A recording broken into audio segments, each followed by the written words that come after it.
ಸುದ್ದಿ ಸಮಯಕ್ಕೆ ಸ್ವಾಗತ. ನಾನು ಆರ್.ಜೆ. ಮಂಜು ಹಿರೋಳಿ. ಹೈದರಾಬಾದ್ ಕರ್ನಾಟಕ ಶಿಕ್ಷಣ ಸಂಸ್ಥೆಯ ಎಸ್ ನಿಜಲಿಂಗಪ್ಪ ದಂತ ವಿಜ್ಞಾನ ಮತ್ತು ಸಂಶೋಧನಾ ಸಂಸ್ಥೆ ಕಲಬುರಗಿಯ ಪದವಿ ಪ್ರದಾನ ಸಮಾರಂಭ 2024 ಕಲಬುರಗಿ ನಗರದ ಪಿಡಿಎ ಎಂಜಿನಿಯರಿಂಗ್ ಕಾಲೇಜಿನ ಸ್ಯಾಕ್ ಸಭಾಂಗಣದಲ್ಲಿ ಜರುಗಿತು. ಹೈದರಾಬಾದ್ ಕರ್ನಾಟಕ ಶಿಕ್ಷಣ ಸಂಸ್ಥೆಯ ಎಸ್ ನಿಜಲಿಂಗಪ್ಪ ದಂತ ವಿಜ್ಞಾನ ಮತ್ತು ಸಂಶೋಧನಾ ಸಂಸ್ಥೆ ಕಲಬುರಗಿಯ ಪದವಿ ಪ್ರದಾನ ಸಮಾರಂಭ 2024 ರವಿವಾರ ದಿನಾಂಕ 10 ನವೆಂಬರ್ 2024 ಬೆಳಗ್ಗೆ 10:30 ಗಂಟೆಗೆ ಕಲಬುರಗಿ ನಗರದ ಐವನೆಶಾಹಿಯಲ್ಲಿ ಇರುವ ಪಿಡಿಎ ಎಂಜಿನಿಯರಿಂಗ್ ಕಾಲೇಜಿನ ಸ್ಟೂಡೆಂಟ್ಸ್ ಆಕ್ಟಿವಿಟಿ ಸೆಂಟರ್ ಸ್ಯಾಕ್ ಸಭಾಂಗಣದಲ್ಲಿ ಜರುಗಿತು. ಈ ಸಮಾರಂಭಕ್ಕೆ ಮುಖ್ಯ ಅತಿಥಿಗಳಾಗಿ ವಿಜಯಪುರದ ಬಿಎಲ್ಡಿಇ ಡೀಮ್ಡ್ ವಿಶ್ವವಿದ್ಯಾಲಯದ vice chancellor professor doctor R S. Mudhol ಆಗಮಿಸಿದ್ದರು. ಅಧ್ಯಕ್ಷತೆಯನ್ನು ಹೈದರಾಬಾದ್ ಕರ್ನಾಟಕ ಶಿಕ್ಷಣ ಸಂಸ್ಥೆಯ ಅಧ್ಯಕ್ಷರು ಹಾಗೂ ವಿಧಾನ ಪರಿಷತ್ತಿನ ಸದಸ್ಯರಾದ ಶಶಿಲ್ಜಿ ನಮೋಶಿ ವಹಿಸಿದ್ದರು.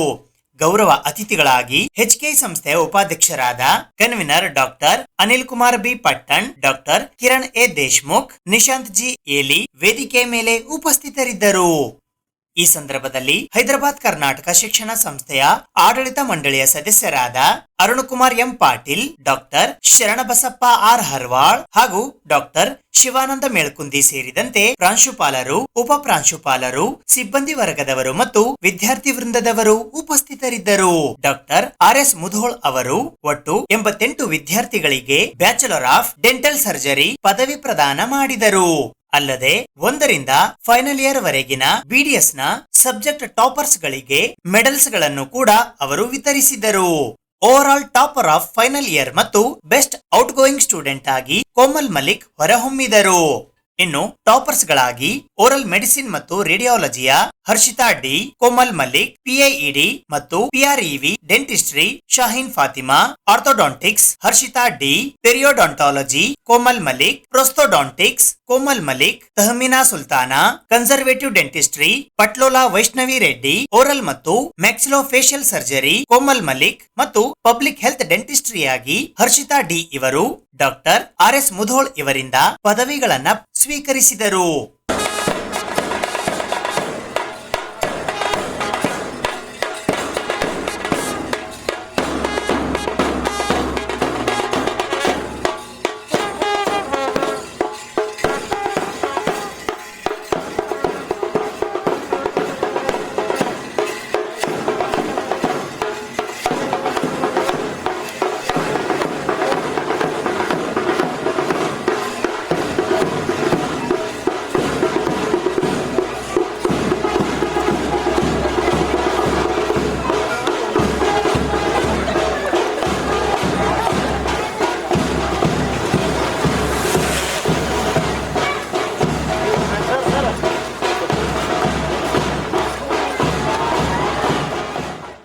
Track record of around 38 years.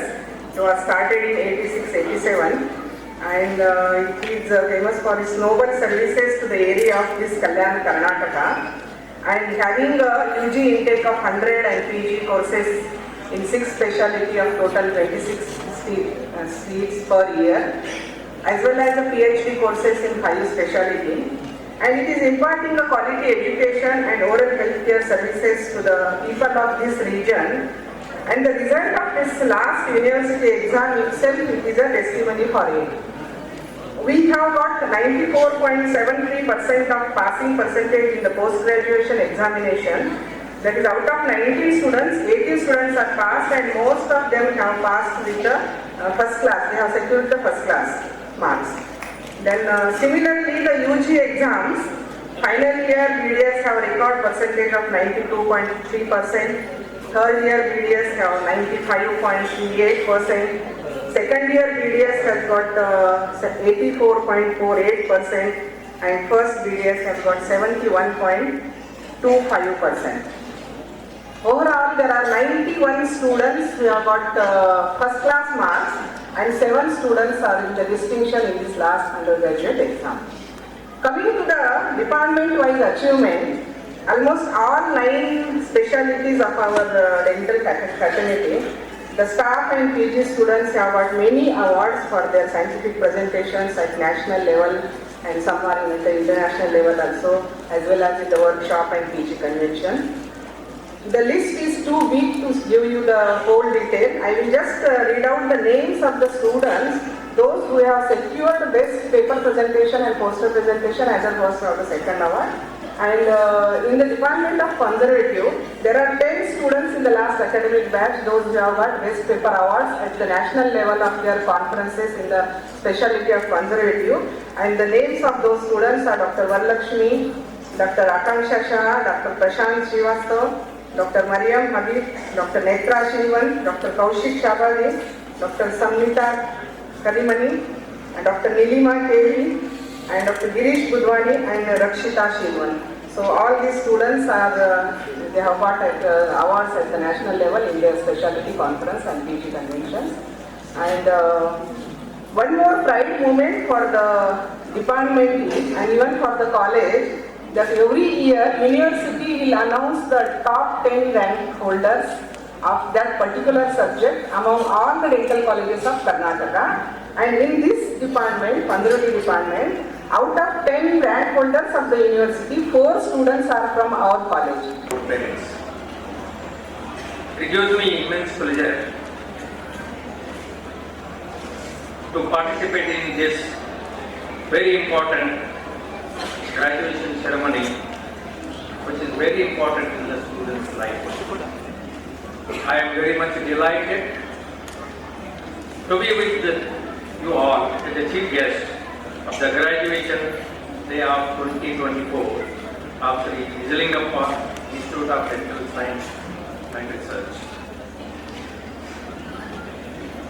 Before going to the actual my speech to the advice to the students, just I would like to speak about the HKA Society, few minutes.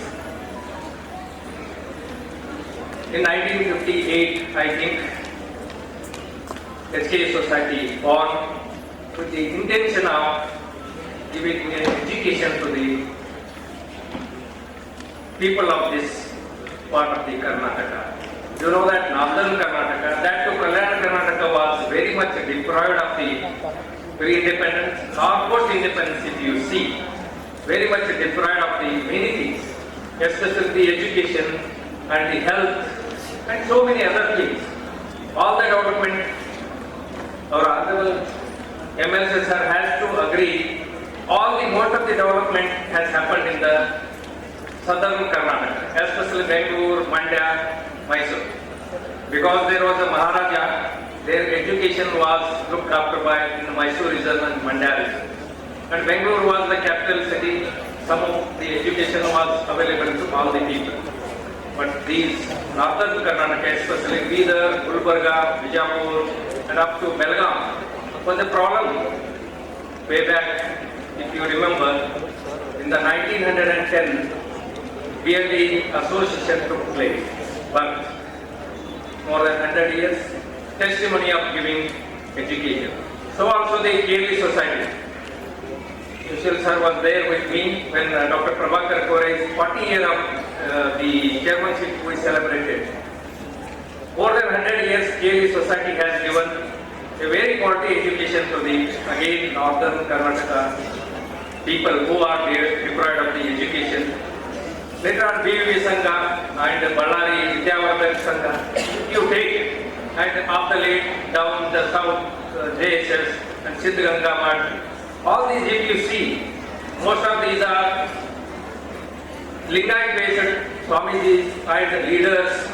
They have, the community has come forward, donated, lot of things have happened. If HKA Society were not to be there, all my friends, doctor friends, few of them would have become the doctors, but not the, many of them are in the family. I have heard in the Gulbarga, whole family is the doctors. This is possible because there was opportunity. Sri Rampure Medical College and Nijalingappa Dental College, and today I took a round Pharmacy College, Homeopathy College, more than 50 institutes in a period of 6 decades. I think we have to acknowledge this, all the leaders, previous presidents, vice presidents, council members, and fortunately here in this society, The serving doctors will become the part of the management. That I appreciate, sir.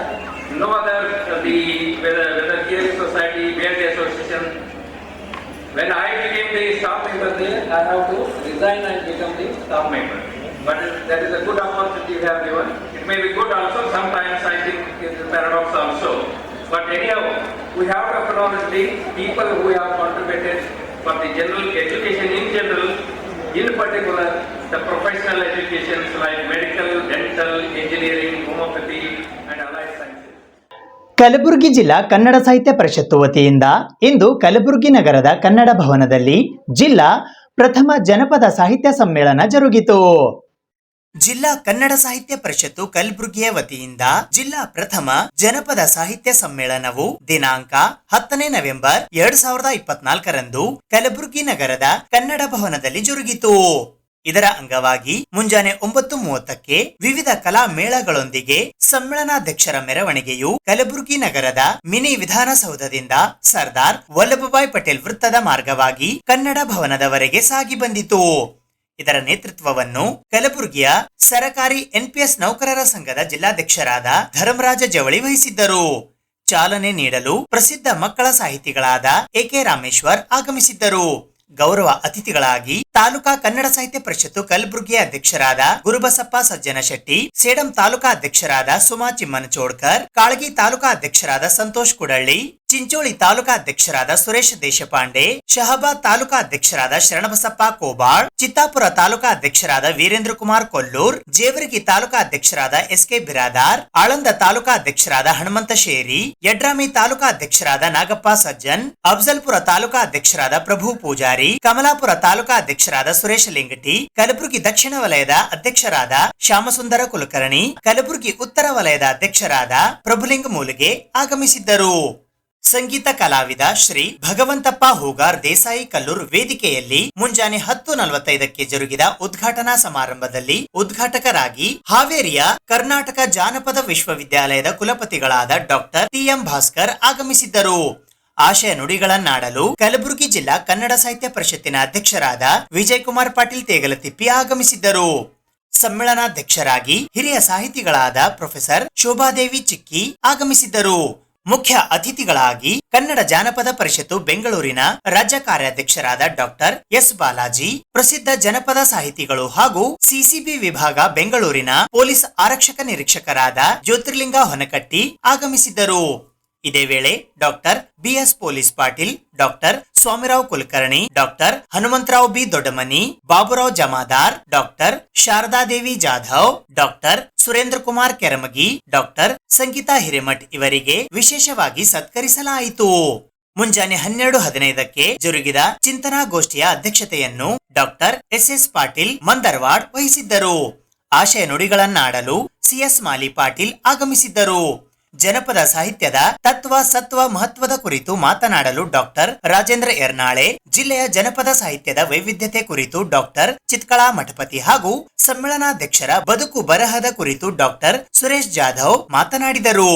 ಮುಖ್ಯ ಅತಿಥಿಗಳಾಗಿ Naveen Kalaburagi Hebbal, KP Giridhar, Girija Kapoor, Sunil Chaudhary ಆಗಮಿಸಿದ್ದರು. ಈ ಸಂದರ್ಭದಲ್ಲಿ ಸ್ವಾಗತ ಸಮಿತಿಯ ಗೌರವ ಅಧ್ಯಕ್ಷರಾದ ಕಾಶಿನಾಥ್ ಪಲ್ಲೇರಿ, ಅಧ್ಯಕ್ಷರಾದ ಮೊಹಮ್ಮದ್ ಇಬ್ರಾಹಿಂ, ಕಾರ್ಯಾಧ್ಯಕ್ಷರಾದ BN ಪುಣ್ಯಶೆಟ್ಟಿ ಸೇರಿದಂತೆ ಜಿಲ್ಲಾ ಕನ್ನಡ ಸಾಹಿತ್ಯ ಪರಿಷತ್ತು ಕಲಬುರಗಿಯ ಗೌರವ ಕಾರ್ಯದರ್ಶಿಗಳಾದ ಶಿವರಾಜ್ S ಅಂಡಗಿ, ಧರ್ಮಣ್ಣ H ಧನ್ನಿ, ಗೌರವ ಕೋಶಾಧ್ಯಕ್ಷರಾದ ಶರಣರಾಜ ಚಪ್ಪರಬಂದಿ ಸೇರಿದಂತೆ ಇತರೆ ಅನೇಕರು ಉಪಸ್ಥಿತರಿದ್ದರು.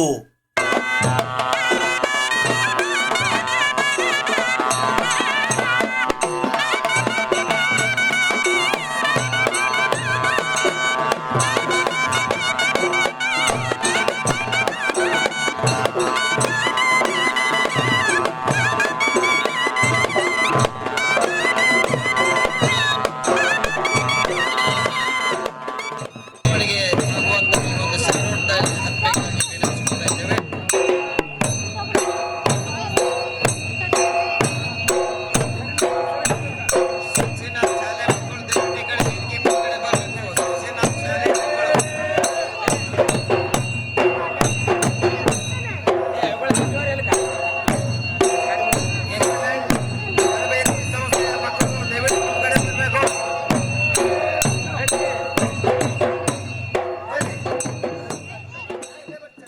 ಪರಿಷತ್ತರ ಅಧ್ಯಕ್ಷರಾದಂಥ ತೇಗತಿಪ್ಪಿಯವರು ಮತ್ತು ಕಾರ್ಯದರ್ಶಿಗಳಾದಂಥ ಸನ್ಮಾನ್ಯ ಶ್ರೀ ಧರ್ಮಣ್ಣ ಧಣಿಯವರಿಗೂ, ಶಿವರಾಜ್ ಅಂಡಳಿಯವರಿಗೂ ಮತ್ತು ಲಕ್ಷ್ಮೀಪುತ್ರ ಇಲ್ಲದೆ ಯಾವ ಕೆಲಸ ಆಗುವುದಿಲ್ಲ, ಕೋಶಾಧ್ಯಕ್ಷರಾದಂತಹ ಸನ್ಮಾನ್ಯ ಶ್ರೀ ಶರಣರಾಜ ಚಪ್ಪರಬಂದಿಯವರಿಗೂ ಮತ್ತು ಇಲ್ಲಿ ನಡೆದ ಎಲ್ಲ ಕಲಾವಿದರಿಗೂ, ಸಾಹಿತ್ಯ ಆಸಕ್ತಿಗಳು, ಪತ್ರಿಕಾ ಕರ್ತರಿಗೂ ಎಲ್ಲರಿಗೂ ಈ ಸಮ್ಮೇಳನದ ಸ್ವಾರಸ್ಯದ ಸುದ್ದಿ ಜಗತ್ತಿನಾದ್ಯಂತ ಹಬ್ಬರಿ ಎಂದು ಹಾರೈಸುತ್ತಾ ನನ್ನ ಮಾತನ್ನು ಮುಗಿಸಿ ಸಮ್ಮೇಳನಕ್ಕೆ ಜ್ಯೋತಿರ್ಲಿಂಗ ಅವರಿಗೆ ಮತ್ತೊಮ್ಮೆ ನಾನು ನೆನೆಸ್ಕೊಳ್ತೇನೆ. ಬಹುಶಃ ಜಾನಪದ ವಿಶ್ವವಿದ್ಯಾಲಯದ ಉಪಕುಲಪತಿಗಳು ಬರಬೇಕಾಗಿತ್ತು, ಬಾಲಾಜಿ ಅವರು ಬರಬೇಕಾಗಿತ್ತು. ಯಾಕೆಂದ್ರೆ ಬಾಲಾಜಿ ಅವರನ್ನು ನಾನು ನೆನೆಸ್ಕೊಳ್ತೇನೆ. ಜಾನಪದ ಲೋಕಕ್ಕೆ ನಾನು ಹೋಗಿದ್ದೆ, ನನ್ನ ವಿದ್ಯಾರ್ಥಿಗಳನ್ನ ಕರ್ಕೊಂಡು ಅಲ್ಲಿ ಹೋಗಿದ್ದೆ. ಅಲ್ಲಿ ಅನೇಕ ಕವಿ ಕಲಾವಿದರು ಅಲ್ಲಿ ಬಂದಿದ್ರು, ಬಹಳಷ್ಟು ನಮಗೆ ಪ್ರೋತ್ಸಾಹ ಕೊಟ್ಟಿರ್ತಕ್ಕಂಥದ್ದು. ಅವ್ರ ಮುಂದೆ ಹೇಳೋದಿತ್ತು, ಅವರು ಕೂಡ ನನಗೆ ಇರಲಿ, ಅವ್ರದ್ದು ಎಲ್ಲಾ ಟೈಮ್ ಕೂಡ ನಮ್ಮ ಜ್ಯೋತಿರ್ಲಿಂಗ ಅವರು ತಗೊಂಡು ಬಹಳ ಚೆನ್ನಾಗಿ ಅವರು ಮಾತಾಡಿದ್ರೆ. ಈಗಾಗಲೇ ಮುಂದಿನ ಕಾರ್ಯಕ್ರಮಕ್ಕೂ ಅವ್ರು ಬುಕ್ ಆದ್ರು ಅಂತ ಈಗ ನಮ್ಗೆ ಗೊತ್ತಾಯ್ತು. ಅದೇ ರೀತಿಯಲ್ಲಿ ಮುಂಜಾನೆ ಒಂದು ಮೆರವಣಿಗೆ ನಡೀತು. ಆ ಮೆರವಣಿಗೆಯಲ್ಲಿ ಕಲಾವಿದರು ಬಹಳ ಸೊಗಸಾಗಿ ಮೆರವಣಿಗೆಯಲ್ಲಿ ಪಾಲ್ಗೊಂಡರು. ಮುಖ್ಯವಾಗಿ ನಾನು ಹೇಳ್ಬೇಕಾದ್ರೆ ನಮ್ಮ ಸಿದ್ಧಲಿಂಗ ಬಾಳಿಯವರು, ರಾಹುಲ್ ಶಿಕ್ಷಕರು ಮಲ್ಲಗಪ್ಪ ಅಂತ ಇತ್ತೀಚೆಗೆ ಒಂದು ಪುಸ್ತಕ ಹೊರತಂದ್ರು. ಅವರು ತಮ್ಮ ವಿದ್ಯಾರ್ಥಿನಿಯರನ್ನು ಕರ್ಕೊಂಡು ಬಹಳ ಚೆನ್ನಾಗಿ ನೃತ್ಯ ಪ್ರದರ್ಶನ ಮಾಡಿದರು. ಒಳ್ಳೆಯ ಒಂದು ಮೆರವಣಿಗೆಗೆ ಒಂದು ಸೊಬಗು, ಒಂದು ಜಾನಪದ ಸೊಗಡು ಅಲ್ಲಿ ಇತ್ತು. ಇದಕ್ಕೆಲ್ಲ ನಮ್ಮ ಶಿಕ್ಷಕರಾಗಿರ್ತಕ್ಕಂಥವ್ರು ಮಕ್ಕಳಿಗೆ ಸಂಸ್ಕೃತಿ ಕೊಡುವಂತಹದ್ದು, ಅವರೇ ಮೊದಲು ಮುಂದಾಗಿ ಬರ್ತಾರ, ಮಕ್ಕಳಿಗೆ ತಗೊಂಡು ಬರ್ತಾರಲ್ಲ, ಅವನ್ ಶುಡ್ ಅಪ್ರಿಶಿಯೇಟ್. ಅವರಿಗೆ ನಾನು ಈ ಸಂದರ್ಭದಲ್ಲಿ ಧನ್ಯವಾದಗಳನ್ನು ಹೇಳ್ತೇನೆ. ಈ ಕಾರ್ಯಕ್ರಮದಲ್ಲಿ ಪಾಲ್ಗೊಂಡಿರ್ತಕ್ಕಂಥ ಎಲ್ಲ ಕವಿಗಳೇ, ಕಲಾವಿದರೇ, ಜಾನಪದ ತಜ್ಞರೇ, ವಿಶೇಷ ಆಹ್ವಾನಿತರೇ, ಮಾಧ್ಯಮದ ಮಿತ್ರರೇ, ಸ್ನೇಹಿತೆಯರೇ, ಅಕ್ಕ ತಂಗಿಯರೇ, ಸೇಡಂನಿಂದ ನನ್ನ ಕರೆಗೆ ಹೋಗ್ಬಿಟ್ಟು ಪ್ರೀತಿಯ ಕರೆಗೆ ಮತ್ತು ಜಾನಪದದ ಕಾಳಜಿ ಇರುವಂತವ್ರು ನಮ್ಮ ಅಕ್ಕ ತಂಗಿಯರು ಬಹಳ ಜನ ಬಂದಿದ್ದಾರೆ. ನನಗೆ ಕಲಿಸಿದ ಗುರುಗಳು ಮುಂಭಾಗದಲ್ಲಿ ಕೂತಿದ್ದಾರೆ, ನನ್ನ ಕೈಯಿಂದ ಕಲಿತ ವಿದ್ಯಾರ್ಥಿಗಳು ಈ ಭಾಗದಲ್ಲಿ ಕೂತಿದ್ದಾರೆ. ಇದು ನನ್ನ ಸೌಭಾಗ್ಯ ಅಂತ ನಾನಾದರೂ ಭಾವಿಸ್ತೇನೆ. ಹಜರತ್ ಖಾಜಾ ಬಂದನವಾಜ್ ದರ್ಗಾದ ನೂತನ ಪೀಠಾಧಿಪತಿಗಳ ಪಟ್ಟಾಭಿಷೇಕ ಸಮಾರಂಭವು ಶನಿವಾರ ಜರುಗಿತು. ಕಲ್ಯಾಣ ಕರ್ನಾಟಕ ಭಾಗದ ಸುಪ್ರಸಿದ್ಧ ಸೂಫಿ ಸಂತರು ಗೇಸುದ್ರಾಜ್ ಖಾಜಾ ಬಂದನವಾಜ್ ದರ್ಗಾದ 24ನೆಯ ಸಜ್ಜಾದೆ ನಶೀನ್ ಪೀಠಾಧಿಪತಿಯಾಗಿ ಸೈಯದ್ ಮೊಹಮ್ಮದ್ ಅಲಿ ಅಲ್ ಹುಸೇನಿ ಅವರನ್ನು ನಿನ್ನೆ ಸಂಜೆ ಅತ್ಯಂತ ಸರಳವಾಗಿ ಧಾರ್ಮಿಕ ವಿಧಿವಿಧಾನಗಳೊಂದಿಗೆ ಪಟ್ಟಾಭಿಷೇಕ ಸಮಾರಂಭ ನೆರವೇರಿತು. 13ನೇ ಶತಮಾನದಿಂದ ಸೂಫಿ ತತ್ವ ಪಸರಿಸುತ್ತಾ ಬರುತ್ತಿರುವ ಕೆಬಿಎನ್ ದರ್ಗಾದ 23ನೆಯ ಪೀಠಾಧಿಪತಿಗಳಾಗಿದ್ದ ಸೈಯದ್ ಶಾ ಖುಸ್ರೋ ಹುಸೇನಿ ಅವರು ನವೆಂಬರ್ 6ರಂದು ದೈವಾಧೀನರಾದರು. ಅವರ ಸ್ಥಾನವನ್ನು ಅವರ ಹಿರಿಯ ಪುತ್ರರಾದ ಸೈಯದ್ ಮೊಹಮ್ಮದ್ ಅಲಿ ಅಲ್ ಹುಸೇನಿ ಅವರು 24ನೆಯ ಪೀಠಾಧಿಪತಿಯವರಾಗಿ ಜವಾಬ್ದಾರಿಯನ್ನ ವಹಿಸಿಕೊಂಡರು. ನಿನ್ನೆ ಸಂಜೆ ದರ್ಗಾ ಆವರಣದ ಮಸೀದ್ನಲ್ಲಿ ಅಸರ್ ನಮಾಜ್ ಪ್ರಾರ್ಥನೆ ಮುಗಿಸಿದ ಅಲಿ ಅಲ್ ಹುಸೇನಿ ಸೂರ್ಯ ಪಡವಣದತ್ತ ಜಾರುವ ಸಮಯದಲ್ಲಿ ಕೆಬಿಎನ್ ದರ್ಗಾ ಪ್ರವೇಶಿಸಿದರು. ಅಲ್ಲಿ 16 ದೇಶದ ಪ್ರಸಿದ್ಧ ದರ್ಗಾಗಳ ಪೀಠಾಧಿಪತಿಗಳು, ಕುಟುಂಬ ಸದಸ್ಯರು, ಪ್ರಖ್ಯಾತ ಉಲೆಮಾಗಳು, ಮೌಲಾನಾಗಳು, ಹಾಫೀಜರು, ಶೇಖ್ ರೋಜಾದ ಸಜ್ಜಾದೆ ನಶೀನ್ರಾದ ಸಿರಾಜ್ ಬಾಬಾ ಅವರು ಸೇರಿದಂತೆ ಖಾಜಾ ಬಂದನವಾಜ್ ಅನುಯಾಯಿಗಳು ಕಿಕ್ಕಿರಿದು ಸೇರಿದ್ದರು. ಕಪ್ಪು ಕೋಟ್, ಕಪ್ಪು ಗೌನ್ ಸೇರಿದಂತೆ ಮೊದಲು ತೊಟ್ಟಿದ್ದ ವಸ್ತ್ರಗಳನ್ನು ಕಳಚಿದ ಅಲಿ ಅಲ್ ಹುಸೇನಿ ಅವರು ಶ್ವೇತವರ್ಣದ ಬಟ್ಟೆ, ಕೊರಳಲ್ಲಿ ಶ್ವೇತ ವಸ್ತ್ರ ಹಾಗೂ ಬಿಳಿ ಅಂಚು, ಬಿಳಿ ತುರಾಯಿ ಉಳ್ಳ ಕೆಂಪು ಟೋಪಿ ಧರಿಸಿದರು. ನಂತರ ಅವರ ಪಟ್ಟಾಭಿಷೇಕ ಪ್ರಕ್ರಿಯೆ ಧಾರ್ಮಿಕ ವಿಧಿವಿಧಾನಗಳೊಂದಿಗೆ ನೆರವೇರಿತು. ಈ ವೇಳೆ ರೋಜಾಯೆ ಖುರ್ದನ್ ಸಜ್ಜಾದೆ ನಶೀನ್ ಅಬ್ದುಲ್ ಫತಾ ಸೈಯದ್ ಶಾ ಹಸನ್ ಶಬ್ಬೀರ್ ಮೊಹಮ್ಮದ್ ಉಲ್ ಹುಸೇನಿ ಅವರು ಕೆಬಿಎನ್ ದರ್ಗಾದ ನೂತನ ಸಜ್ಜಾದೆ ನಶೀನ್ ನೇಮಕದ ಲೇಖಿ ಓದಿದರು. ಕೆಬಿಎನ್ ದರ್ಗಾದ 23ನೆಯ ಸಜ್ಜಾದೆ ನಶೀನ್ರಾಗಿದ್ದ ಸೈಯದ್ ಶಾ ಖುಸ್ರೋ ಹುಸೇನಿ ಅವರು ತಮ್ಮ ಸುಪುತ್ರ ಸೈಯದ್ ಮೊಹಮ್ಮದ್ ಅಲಿ ಅಲ್ ಹುಸೇನಿ ಅವರನ್ನು 2023ರ ಸೆಪ್ಟೆಂಬರ್ 23ರಂದು ತಮ್ಮ ಉತ್ತರಾಧಿಕಾರಿಯಾಗಿ ಘೋಷಿಸಿದ್ದರು. ಇದಕ್ಕೆ ಸಮುದಾಯದ ಉಲೆಮಾಗಳು 2024ರ ಸೆಪ್ಟೆಂಬರ್ 11ರಂದು ಅನುಮೋದಿಸಿದ್ದರು ಎಂದು ಪ್ರಕಟಿಸಿದರು. ಬಳಿಕ ಘೋಷಣಾ ಪತ್ರಕ್ಕೆ ವಿವಿಧ ಜಿಲ್ಲೆಗಳು, ನೆರೆಯ ರಾಜ್ಯಗಳಿಂದ ಬಂದಿದ್ದ ಪ್ರಮುಖ ಉಲೆಮಾಗಳು, ಮೌಲಾನಾಗಳು ಸಹಿ ಹಾಕಿ ಪಟ್ಟಾಭಿಷೇಕಕ್ಕೆ ಸಾಕ್ಷಿಯಾದರು. ನಂತರ ನೂತನ ಪೀಠಾಧಿಪತಿಯವರನ್ನು ಆಲಿಸಿಕೊಂಡು ಶುಭ ಕೋರಿದರು. ನಂತರ ದರ್ಗಾದಲ್ಲೇ ಮಗ್ರಿಬ್ ನಮಾಜ್ ಪ್ರಾರ್ಥನೆ ಸಲ್ಲಿಸಿದ ನೂತನ ಪೀಠಾಧಿಪತಿ ಅಲಿ ಅಲ್ ಹುಸೇನಿ ಬಂದನವಾಜರ ದರ್ಶನ ಪಡೆದರು. ಅಲ್ಲಿಂದ ತಮ್ಮ ತಂದೆ ಸೈಯದ್ ಶಾ ಖುಸ್ರೋ ಹುಸೇನಿಯವರ ಸಮಾಧಿಗೆ ತೆರಳಿ ಆಶೀರ್ವಾದ ಪಡೆದುಕೊಂಡರು. ಇದಕ್ಕೂ ಮೊದಲು ಖಾಜಾ ಬಂದನವಾಸ್ ದರ್ಗಾದಲ್ಲಿ ಧಾರ್ಮಿಕ ಕಾರ್ಯಕ್ರಮಗಳಾದ ಕತಮೆ ಖುರಾನ್ ಪಠಣ, ಫಾತೆಹಾ ಖಾನಿ, ಚಾದರಗುಲ್ ಸೇರಿದಂತೆ ಧಾರ್ಮಿಕ ವಿಧಿವಿಧಾನಗಳ ಕಾರ್ಯಕ್ರಮಗಳು ಮತ್ತು ವಿಶೇಷ ಪ್ರಾರ್ಥನೆಗಳು ಜರುಗಿದವು. ದೆಹಲಿ, ಅಜ್ಮೇರ್, ಮಹಾರಾಷ್ಟ್ರ, ಆಂಧ್ರಪ್ರದೇಶ, ತೆಲಂಗಾಣ ಸೇರಿದಂತೆ ದೇಶದ ವಿವಿಧ ಭಾಗಗಳ ಪ್ರಸಿದ್ಧ ದರ್ಗಾಗಳ ಪೀಠಾಧಿಪತಿಗಳು ಪಟ್ಟಾಭಿಷೇಕ ಕಾರ್ಯಕ್ರಮದಲ್ಲಿ ಭಾಗವಹಿಸಿ ನೂತನ ಸಜ್ಜಾದೆ ನಶೀನ್ ಅವರಿಗೆ ಶುಭ ಹಾರೈಸಿದರು. ದರ್ಗಾ ಆವರಣದ ಸದರ್ ಸೋಫಾನಲ್ಲಿ ದೇಶದ ವಿವಿಧೆಡೆಯಿಂದ ಬಂದಿದ್ದ ಗಾಯಕರಿಂದ ಖವ್ವಾಲಿ ಕಾರ್ಯಕ್ರಮ ನಡೆಯಿತು. ಇದೇ ವೇಳೆ ಸಹಸ್ರಾರು ಜನರು ನೂತನ ಪೀಠಾಧಿಪತಿಯವರನ್ನು ಭೇಟಿಯಾಗಿ ಆಶೀರ್ವಾದ ಪಡೆದುಕೊಂಡರು.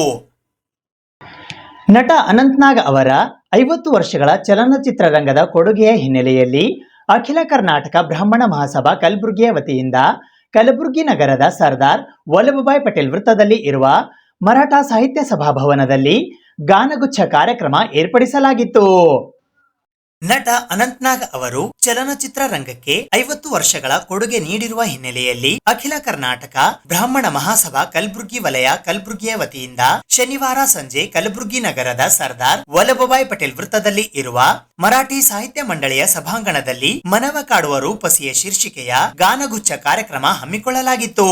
ಅಖಿಲ ಕರ್ನಾಟಕ ಬ್ರಾಹ್ಮಣ ಮಹಾಸಭಾದ ರಾಜ್ಯ ಉಪಾಧ್ಯಕ್ಷರಾದ ಶ್ರೀಧರ್ ಸರಾಫ್ ಮಾತೆ ಸರಸ್ವತಿಯ ಭಾವಚಿತ್ರಕ್ಕೆ ಪುಷ್ಪಾರ್ಚನೆ ಮಾಡುವ ಮೂಲಕ ಈ ಕಾರ್ಯಕ್ರಮಕ್ಕೆ ಚಾಲನೆ ನೀಡಿದರು. ನಂತರ ಮಾತನಾಡಿದ ಅವರು, ಕನ್ನಡ ಚಿತ್ರರಂಗಕ್ಕೆ 50 ವರ್ಷಗಳಿಂದ ಸೇವೆ ಸಲ್ಲಿಸುತ್ತಿರುವ ನಟ ಅನಂತ್ನಾಗ್ ಅವರ ಸಿನಿಮಾಗಳು 75ರ ದಶಕದಲ್ಲಿ ಜನರ ಹೃದಯಕ್ಕೆ ಲಗ್ಗೆ ಇಟ್ಟಿದ್ದು, ಅಂದಿನ ಹಾಡುಗಳು ಇಂದಿಗೂ ಸಿನಿ ಪ್ರೇಮಿಗಳಲ್ಲಿ ಗುನುಗುತ್ತಿವೆ ಎಂದು ಹೇಳಿದರು. ನಾನು ನೀನು ಒಂದಾದ ಮೇಲೆ, ಯಾವ ಶಿಲ್ಪಿ ಕಂಡ ಕನಸು ನೀನು, ಆಕಾಶದಿಂದ ಧರೆಗಿಳಿದ ಗೊಂಬೆ, ಒಲಿದ ಜೀವ ಜೊತೆಯಲ್ಲಿರಲು ಇಂತಹ ಅನೇಕ ಯುಗಳ ಗೀತೆಗಳು ಇವತ್ತಿಗೂ ಪ್ರಸಿದ್ಧಿಯಾಗಿವೆ ಎಂದು ಅನಂತ್ನಾಗ್ ಅವರ ಗುಣಗಾನ ಮಾಡಿದರು. ಇದೇ ವೇಳೆ ಪತ್ರಕರ್ತರಾದ ಸುರೇಶ್ ಬಡಿಗೇರ್ ಅವರು ಸಹ ಪುಷ್ಪಾರ್ಚನೆ ಸಲ್ಲಿಸಿ ಅನಂತ್ನಾಗ್ ಅವರು ನಟಿಸಿರುವ ಕೌಟುಂಬಿಕ ಚಿತ್ರಗಳು ಉತ್ತಮ ಸಂದೇಶ ನೀಡುವಂತಿವೆ ಎಂದು ಹೇಳಿದರು. ಪತ್ರಕರ್ತರು ಹಾಗೂ ಕಲಾವಿದರಾದ ಗೋಪಿ ಕುಲಕರ್ಣಿ, ಲಕ್ಷ್ಮಿ, ಮಮತಾ, ರವೀಂದ್ರ ಹಾಗೂ ಅಭಿಷೇಕ್ ಕುಲಕರ್ಣಿ ಅವರು ಪ್ರಸ್ತುತಪಡಿಸಿದ ಗಾನಗುಚ್ಛ 2 ಗಂಟೆಗಳ ಕಾಲ ಪ್ರೇಕ್ಷಕರ ಮನಸೂರೆಗೊಂಡಿತು. ಕಲಬುರಗಿಯ ಕಲಾಕಾರ ತಂಡದ Valmiki Kamble, Chand Jackson, music lovers ತಂಡದ ಮಧು ಮಲ್ಲಾಬಾದಿ ಸೇರಿದಂತೆ ರಾಜು ಕೋಬಾಳ್, ಬಲ್ಲು ಉದನೂರ್, ದಶರಥ್, ಚಂದ್ರಶೇಖರ ರೆಡ್ಡಿ, ಲಕ್ಷ್ಮೀಕಾಂತ್ ಸೀತನೂರ್, ಮಹಂತಗೌಡ, ಆನಂದ್ ಆಲ್ಮೆಲ್ಕರ್, ಗಿರೀಶ್ ಕುಲಕರ್ಣಿ, ರಾಘು ಬುರ್ಲಿ, ಆರ್ಜೆ ಮಂಜು ಹಿರೋಳಿ ಈ ಕಾರ್ಯಕ್ರಮದಲ್ಲಿ ಭಾಗಿಯಾಗಿ ಕಲಾವಿದರಿಗೆ ಪ್ರೋತ್ಸಾಹ ನೀಡಿದರು. ಮಹಾಸಭಾದ ಪ್ರಮೋದ ದೇಶಪಾಂಡೆ, ನಾರಾಯಣ್ ಜಹಾಗೀರ್ದಾರ್, ಮಲ್ಲಾರಾವ್ ಕುಲಕರ್ಣಿ, ಶ್ರೇಯಾ ಮಲ್ಲೆ ನಂದನ್, ಅಭಿಜಿತ್ ಕಿತ್ತೂರು ಕಲಾವಿದರಿಗೆ ಗೌರವಿಸಿ ಸನ್ಮಾನಿಸಿದರು.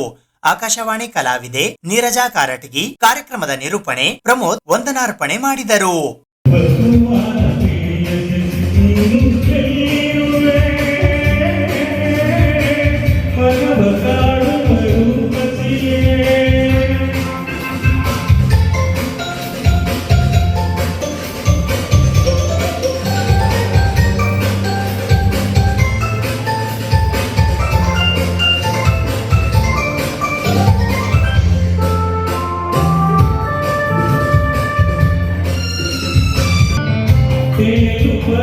ಮೋಡದ ಮೇಲೆ ನೀಂತಹ ನಸುನಗುತ್ತ ನಲಿದು ನನ್ನ ಕೂಗಿದಂತಿದೆ.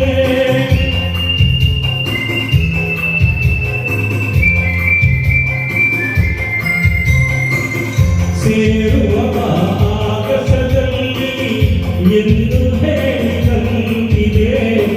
ಮುಗಲ್ಲ ಹಗುರಾಗಿ ತೇಲಾಡುವಂತಿದೆ, ಆಡುವಂತಿದೆ. ನಲ್ಲೆ ಎಲ್ಲಿರುವೆ ಮನಬಸಾಡುವ ರೂಪಸಿಯೇ, ಬಯಕೆಯ ಬಳ್ಳಿಯ ನಗುವ ಹೂವಾದ ಪ್ರಿಯಸಿಯೇ, ಬಯಕೆಯ ಬಳ್ಳಿಯ ನಗುವ ಹೂವಾದ ಪ್ರಿಯಸಿ ನೀನು ಎಲ್ಲಿರುವೆ.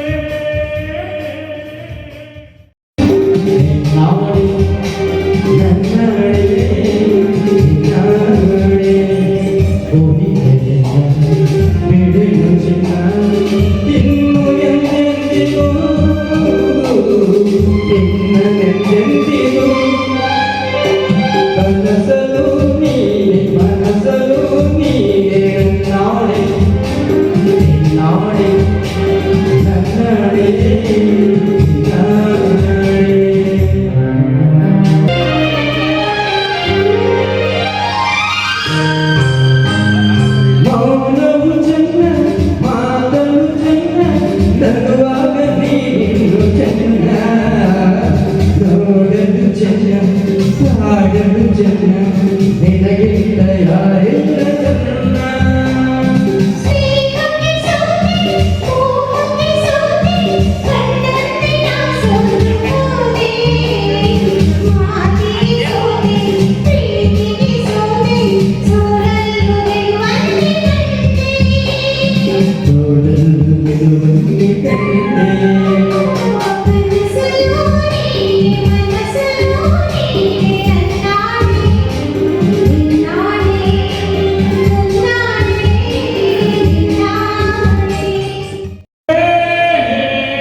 ಇದು ಇವತ್ತಿನ ಸುದ್ದಿ ಸಮಯ. ಸ್ಥಳೀಯ ಸುದ್ದಿಗಳಿಗಾಗಿ ನೋಡ್ತಾ ಇರಿ ಸುದ್ದಿ ಸಮಯ.